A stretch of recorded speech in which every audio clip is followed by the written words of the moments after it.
എന്നാൽ മറ്റൊരിടത്ത് വർഷങ്ങളായി താൻ ഉപയോഗിക്കാത്ത തൻ്റെ പഴയ മുറി ഒന്ന് മാറ്റിയെടുക്കാൻ ഇന്ദ്രൻ തീരുമാനിച്ചു. മുറിയിൽ പുതിയൊരു ഉന്മേഷം വേണമെന്ന് തോന്നിയ അയാൾ ഒരു ആട്ടുകാലയുടെ മുന്നിലെത്തി. ചുമരിൽ തൂക്കിയിട്ട പല ചിത്രങ്ങളുടെയും അയാളുടെ കണ്ണുകൾ പാഞ്ഞു. പെട്ടെന്ന് ഒരു ചിത്രം അയാളുടെ കണ്ണിൽ ഉടക്കി നിന്നു. പ്രകൃതിയുടെ പശ്ചാത്തലത്തിൽ നിഗൂഢമായ ഒരു പുഞ്ചിരിയോടെ നിൽക്കുന്ന ഒരു സുന്ദരിയായ പെൺകുട്ടിയുടെ ചിത്രം. അത് കണ്ടപ്പോൾ തന്നെ ഇന്ദ്രൻ്റെ ഉള്ളിൽ എന്തോ ഒരു വിങ്ങൽ തോന്നി. ഈ പെയിൻറ്റിംഗ് എന്തിനാണ് ഡിസ്പ്ലേ വെച്ചിരിക്കുന്നത്? അയാൾ ഗാലറിയിലെ ജീവനക്കാരനോട് ചോദിച്ചു. ക്ഷമിക്കണം സർ, ഇത് ഓൺലൈനായി ഒരാൾ നേരത്തെ ബുക്ക് ചെയ്തതാ. ഇപ്പോൾ തന്നെ അവർ അത് കൊണ്ടുപോകും. വേറെ നല്ല ചിത്രങ്ങൾ ഇനിയുമുണ്ട് ഇവിടെ, അയാൾ പറഞ്ഞു. ഇല്ല, എനിക്ക് ഈ ചിത്രം തന്നെ വേണം. എത്ര പണം വേണമെങ്കിലും ഞാൻ തരാം. ഇതെങ്ങനെയെങ്കിലും എനിക്ക് തന്നെ നൽകാമോ നിങ്ങൾ? ഇന്ദ്രൻ വാശി പിടിച്ചു. എന്നാൽ അത് വിറ്റുപോയതാണെന്ന് ജീവനക്കാരൻ ഉറപ്പിച്ചു പറഞ്ഞു. ഒടുവിൽ നിരാശയോടെ ആ ചിത്രം ഒരു ഫോട്ടോ അവൻ ഫോണിൽ പകർത്തി. അയാൾ അവിടെ നിന്നും ഇറങ്ങി. കാവേരിയുടെ ലോകം ഇപ്പോൾ തനുവിന് ചുറ്റുമാണ്. രാത്രി വീട്ടിലുടനീളം കൂടി കളിക്കുന്ന മകളെ അവൾ മെല്ലെ പിടിച്ചിരുത്തി.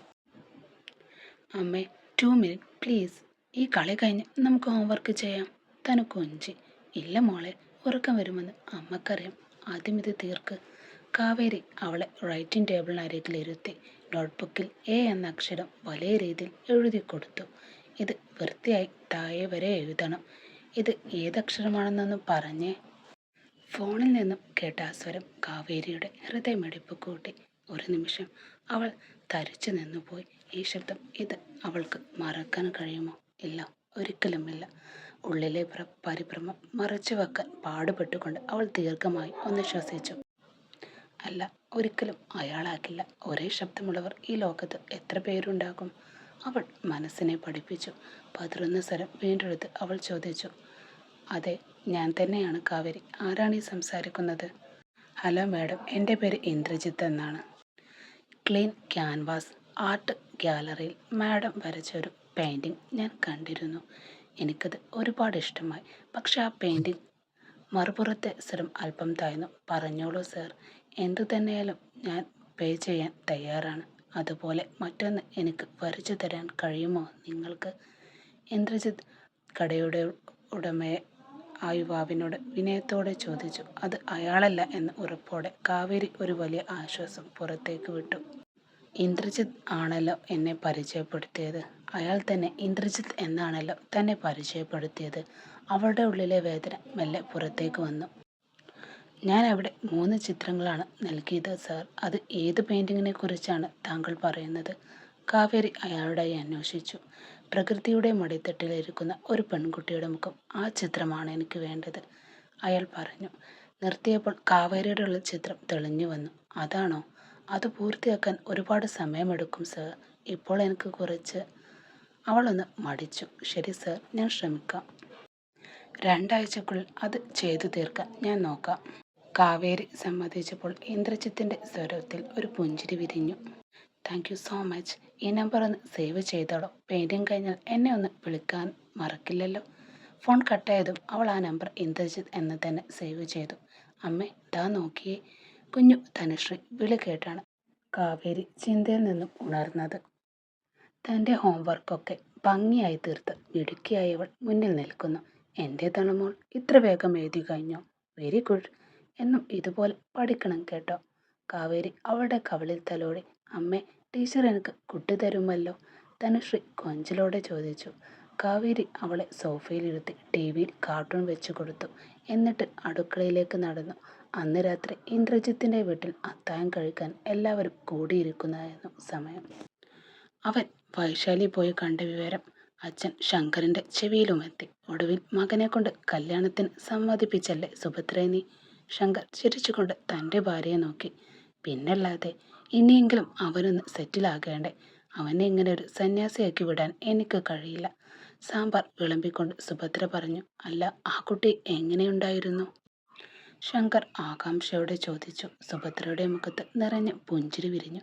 അവൾക്കവനെ ഒരുപാട് ഇഷ്ടമായി. എൻ്റെ മകന് എന്തു കുറവാണുള്ളത്? വൈശാലി അവനെ വിവാഹം റെഡിയായി നിൽക്കുകയാണ്. അത് കേട്ടപ്പോൾ ഇന്ദ്രജിത്തിൻ്റെ ഉള്ളിൽ ഒരു വിങ്ങൽ അനുഭവപ്പെട്ടു. അമ്മേ, എൻ്റെ ഹെൽത്ത് ഇഷ്യൂസിനെ കുറിച്ചൊക്കെ അമ്മയോട് സംസാരിച്ചോ? അവൻ ഗൗരവത്തിൽ ചോദിച്ചു. തമാശ പറഞ്ഞിരുന്ന എല്ലാവരുടെയും മുഖം പെട്ടെന്ന് മങ്ങി. ശങ്കർ തൻ്റെ ഭാര്യയെ ആശങ്കയോടെ നോക്കി. സുഭദ്ര ഒന്നും മിണ്ടാതെ മുഖം താഴ്ത്തി. വൈശാലി അവർ ആ സത്യം പറഞ്ഞിരുന്നില്ല. അമ്മ തൻ്റെ ചോദ്യത്തിൽ നിന്നും ഒഴിഞ്ഞു മാറുന്നത് കണ്ടപ്പോൾ ഇന്ദ്രജിത്തിന് കാര്യം വ്യക്തമായി. അവർ വൈശാലിയൊന്നും പറഞ്ഞിട്ടില്ല. അതായത് എൻ്റെ അസുഖത്തെക്കുറിച്ച് നിങ്ങൾ ഒന്നും വൈശാലിയോട് ഇതുവരെ പറഞ്ഞില്ല അല്ലേ അമ്മേ? അവൻ്റെ സ്വരത്തിൽ അമർഷം നിഴലിച്ചു. സുഭദ്ര വല്ലാതെ പതറിപ്പോയി. ഈ സത്യം അറിഞ്ഞാൽ ഏതൊരു പെൺകുട്ടിയും ഇന്ദ്രജിത്തിനെ വിവാഹം കഴിക്കാൻ മടുക്കുമെന്ന് അവർ ഭയപ്പെട്ടിരുന്നു. അയ്യോ, അതൊക്കെ വിട് ദച്ചു നീ. അതൊന്നും അത്ര വലിയ പ്രശ്നമല്ല. കല്യാണം കഴിഞ്ഞാൽ എല്ലാം അഡ്ജസ്റ്റ് ആയിക്കോളും. കുറച്ചുകൂടി ചോറ് കഴിക്കുന്നേ. അവർ വിഷയം മാറ്റാൻ നോക്കിയെങ്കിലും ഇന്ദ്രജിത്ത് അവരുടെ കൈ തടഞ്ഞു. അറിയില്ലായിരുന്നു മകനോട് ആ സത്യം പറഞ്ഞാൽ അവൾ നിരസിക്കുമെന്ന്. അതവനെ മാനസികമായി തളർത്തുമെന്നും അവർ കരുതി. വേണ്ടമ്മ, എല്ലാം ഞാൻ തന്നെ അവളോട് പറഞ്ഞോളാം. ഇന്ദ്രജിത്തിൻ്റെ മനസ്സ് മടുത്തിരുന്നു. അവൻ പ്ലേറ്റിൽ കൈ കഴുകി എഴുന്നേറ്റ് മുറിയിലേക്ക് പോയി. നിനക്കറിയാലോ അവൻ ഇത്തരം കാര്യങ്ങൾ എത്ര സെൻസിറ്റീവാണെന്ന്. നീ നേരത്തെ ആ കുട്ടിയോട് സത്യം പറയണമായിരുന്നു.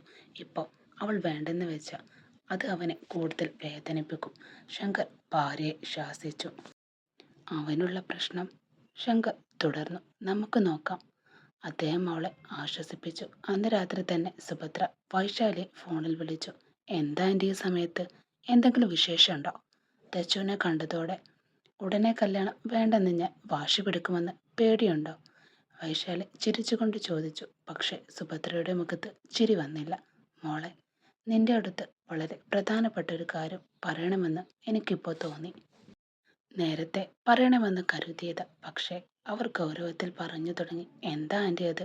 വൈശാലിയുടെ സ്വരത്തിൽ ആകാംക്ഷ നിറഞ്ഞു. എൻ്റെ മകൻ. സുഭദ്ര ഫോണിലൂടെ ഇന്ദ്രജിത്തിൻ്റെ ആരോഗ്യ പ്രശ്നങ്ങളെക്കുറിച്ച് പൂർണ്ണമായി വിവരിച്ചു. അത് കേട്ടുകൊണ്ടിരുന്ന വൈശാലിയുടെ മുഖത്തെ ഭാവം മാറി. പരിഭ്രമം ഒപ്പം വല്ലാത്തൊരു ദേഷ്യം അവളുടെ ഉള്ളിൽ നിറഞ്ഞു. ഇത്രയൊക്കെ ഉണ്ടായിട്ടും നിങ്ങൾ ഇതൊന്നും എന്നോട് പറയാതെ എൻ്റെ തലയിൽ കെട്ടിവെക്കാൻ നോക്കുകയാണോ? നിങ്ങൾക്ക് ലേശമെങ്കിലും മനുഷ്യത്വമുണ്ടോ? എൻ്റെ ജീവിതം വെച്ച് കളിക്കാനാണോ നോക്കുന്നത്? എനിക്ക് യാതൊരു കുറവുമില്ല. അങ്ങനെയുള്ള ഞാൻ എന്തിന് ഇങ്ങനെയുള്ള ഒരാളെ കെട്ടണം? ഈ വിവാഹത്തിന് എനിക്ക് താല്പര്യമില്ല. ഇനി എന്നെ വിളിക്കുകയും ചെയ്യരുത്. വൈശാലി രൂക്ഷമായി സംസാരിച്ച് ഫോൺ കട്ട് ചെയ്തു. സുഭദ്രയുടെ കണ്ണിൽ നിന്നും കണ്ണുനീർ ഒഴുകി. അവർ തകർന്നുപോയി.